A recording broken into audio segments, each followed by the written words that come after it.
નમસ્તે. દર વર્ષે 24 ઓગસ્ટના દિવસે સમગ્ર વિશ્વમાં વિશ્વ ગુજરાતી ભાષા દિવસ તરીકે ધામધૂમથી ઉજવવામાં આવે છે. આ દિવસ ગુજરાતી સાહિત્યના અમર પ્રવર્તક કવિશ્રી અને સુધારક શ્રી નર્મદા શંકર લાભશંકર દવે જેઓ કવિશ્રી નર્મદ તરીકે પણ જાણીતા છે. તેમનો જન્મદિવસ છે. કવિશ્રી નર્મદે ગુજરાતી ભાષાને સમૃદ્ધ બનાવવા માટે પોતાનું પૂર્ણ જીવન સમર્પિત કરી દીધું હતું. તે માટે તેમની યાદમાં તેમના જન્મદિવસે આ કાર્યક્રમ ઉજવવામાં આવે છે. ગુજરાતી ભાષામાં બોલવા માટેનું માધ્યમ નથી, પરંતુ તે આપણી પરંપરા, સંસ્કૃતિ અને ઓળખ છે. કવિશ્રી નર્મદે આપણને જય જય ગાવીએ ગુજરાત જેવા અમર રાજ્ય ગીત આપ્યા છે, જે દરેક ગુજરાતીના દિલમાં દેશભક્તિ અને માતૃભાષા પ્રત્યેનો પ્રેમ જગાડે છે. આજે દુનિયાના ખૂણે ખૂણે વસતા દરેક ગુજરાતી પોતાની મીઠી વાણી અને ભાષા માટે ઓળખાય છે. જ્યાં જવાશે તે ગુજરાતી, ત્યાં તે છતાં કાળ ગુજરાત. આ ઉક્તિ આપણી ભાષાની વ્યાપકતા દર્શાવે છે. આજના આધુનિક સમયમાં આપણે ઘણી બધી ભાષા શીખી રહ્યા છીએ, તે સારી બાબત છે, પરંતુ આપણને આપણી માતૃભાષા પ્રત્યેનો ગર્વ ક્યારે ઓછો થવો જોઈએ નહીં. માતૃભાષામાં શિક્ષણ અને વિચારોની અભિવ્યક્તિ તે સૌથી સહજ અને ઉત્તમ હોય છે. તેથી 24 ઓગસ્ટના દિવસે આપણે સૌ મળીને સંકલ્પ કરીએ, આપણે આપણી માતૃભાષાને શુદ્ધ બોલીશું, લખીશું અને તેના સાહિત્ય અને વારસાનું સન્માન કરી તેને આવનારી પેઢી સુધી સાચવી રાખીશું. અસ્તુ. સ્નેહ સમાવીને બેઠેલી આપણી આ ભાષાના સમાનમાં ચાલો આજની કાર્યક્રમની શરૂઆત કરીએ. ચાલો ત્યારે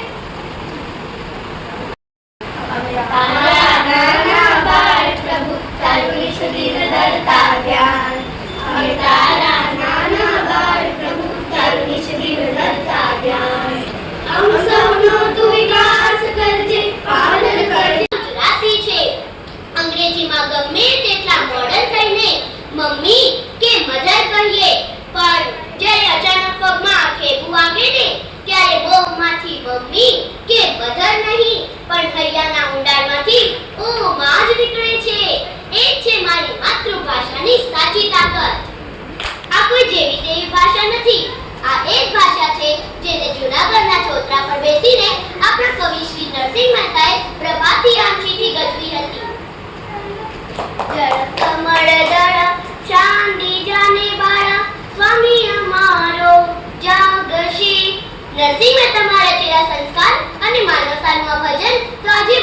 બની ગયું છે. વૈષ્ણવજન તો તેરી કહીએ, જે પીડ પરાઈ જાની રે.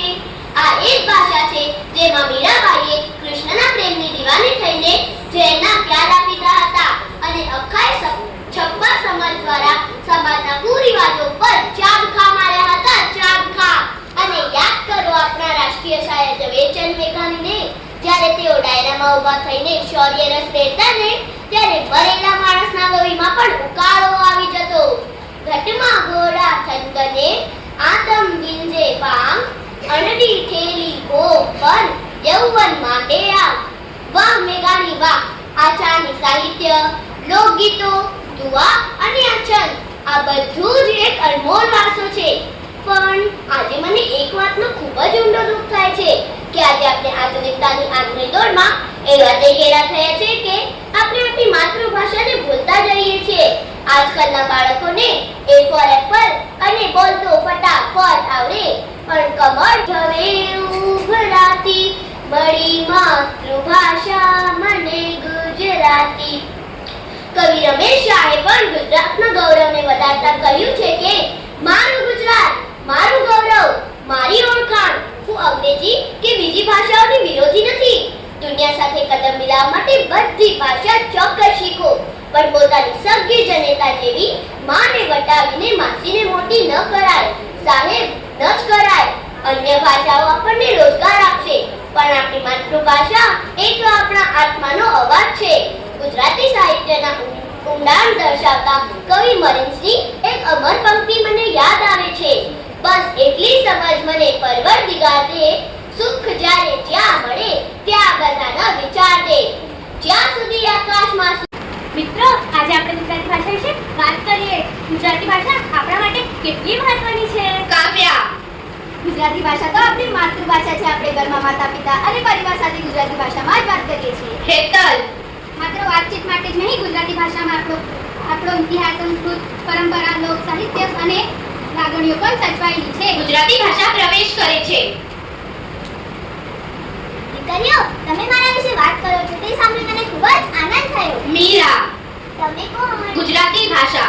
હું તમારી પોતાની ગુજરાતી ભાષા. હું તમારા હૃદયના લાગણીઓને શબ્દ આપું છું. તમારા સુખ, દુઃખ, પ્રેમ, સંસ્કાર અને વિચારોને વ્યક્ત કરવા તમારા સાથે રહું છું. રિયા, ગુજરાતી ભાષા તમારું સાહિત્ય પણ ખૂબ સમૃદ્ધ છે ને? ગુજરાતી ભાષા. હા, નરસિંહ મહેતા, અખો, પ્રેમાનંદ, દલપતરામ, નર્મદ, ગોવર્ધન ત્રિપાઠી અને ઝવેરચંદ મેઘાણી જેવા મહાન સાહિત્યકારોએ ગુજરાતી ભાષાને સમૃદ્ધ બનાવી છે. કાવ્યા, ગુજરાતી ભાષામાં તો સુંદર કવિતાઓ, વાર્તાઓ, નવલકથાઓ, લોકગીતો અને કહેવતો પણ છે. હેતલ, આપણી સંસ્કૃતિ અને પરંપરાને આવનાર પેઢી સુધી પહોંચાડવામાં પણ ગુજરાતી ભાષાની મોટી ભૂમિકા છે. શિક્ષિકા, સાચું કહ્યું. માતૃભાષામાં શિક્ષણ મેળવવાથી બાળકો પોતાના વિચારો સરળતાથી વ્યક્ત કરી શકે છે અને વિષયને સારી રીતે સમજી શકે છે. મીરા, તો આપણે ગુજરાતી ભાષા વિશે જતન કેવી રીતે કરી શકીએ? ગુજરાતી ભાષા.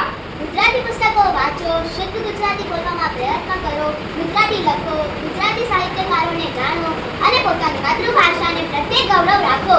રિયા, આજથી હું રોજ ગુજરાતી પુસ્તક વાંચીશ. કાવ્યા, હું ગુજરાતી ભાષા તો સુંદર રીતે બોલવાનો અને લખવાનો પ્રયત્ન કરીશ. હેતલ, અને અમે સૌ મળીને ગુજરાતી ભાષાનો ગૌરવ વધારીશું. શિક્ષિકા. ચાલો સૌ સંકલ્પ કરીએ. બધા સાથે.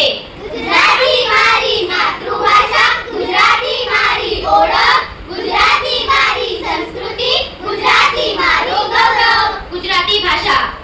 સમંદર કરજે, ક્યાં ક્યાં કરજે, ક્યાં ક્યાં કરજે, બાવળના ઝાડ આમાં કરજે, ડુંગરના ભાડ આમાં કરજે, હળવીના ખેતરમાં કરજે, કાંતણા પાંદડમાં કરજે, નદીઓની ખેખણમાં કરજે, ગીરીઓની ગોખણમાં કરજે, ઉમળો આ થમળો કરજે, ઓરોને આ ઘેરો કરજે, ઓરો. લાલ શંકર દવે. લોકો મને કવિ નર્મદ કહે છે. આજે હું અહીંયા કોઈ મનોરંજન કરવા નથી આવ્યો, પણ સમાજની આળસ અને અંધશ્રદ્ધાને જગાડવા આવ્યો છું. ક્યાં સુધી રૂઢિચુસ્તતાના અંધકારમાં જીવતા રહેશો?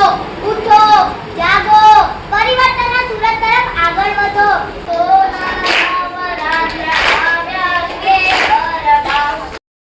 આજે અમે તમારી સામે સુવિધા પ્રસ્તુત કરવાના છે. કર આશા તો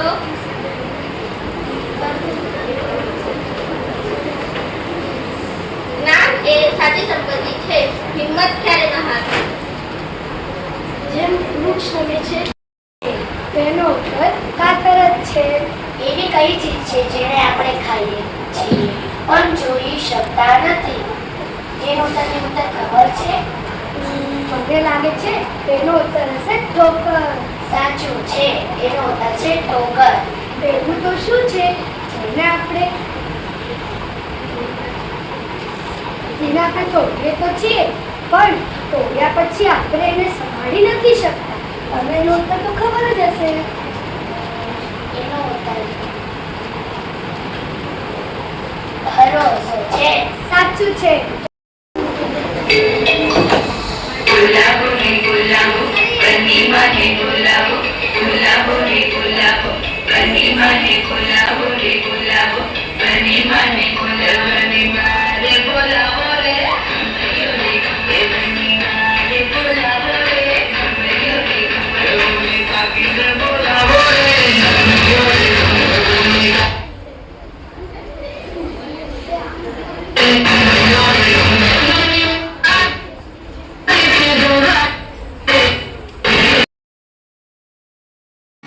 डगू के दंडवत ना थाती भाषा, डगू के दंडवत ना थाती भाषा, होकारा पड़कारा करती गाती भाषा, होकारा पड़कारा करती गाती भाषा, डगू के दंडवत ना थाती भाषा, डगू के दंडवत ना थाती भाषा।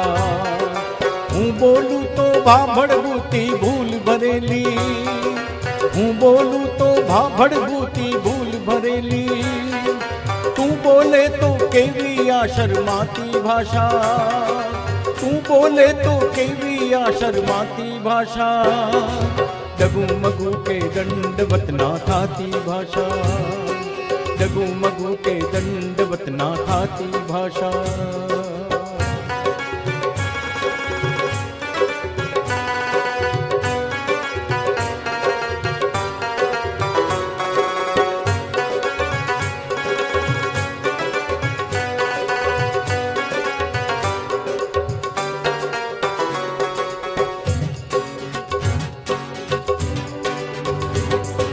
प्रेम नामना प्रदेशनी मीठी मधुमाती, प्रेम नामना प्रदेशनी मीठी मधुमाती, आखी दुनिया ने केवी समझाती भाषा, आखी दुनिया ने केवी समझाती भाषा, दलपतना डापण ने दाढ़े वळगाड़ी ने, दलपतना डापण ने दाढ़े वळगाड़ी ने, नर्मदना जोसा देवी जसवाती भाषा, नर्मदना जोसा देवी जसवाती भाषा, एक एक अक्षर मां आवे महक मजानी, एक एक अक्षर मां आवे महक मजानी, चौकस ए तो होवानी गुजराती भाषा, चौकस ए तो होवानी गुजराती भाषा, डगू के दंडवत ना थाती भाषा,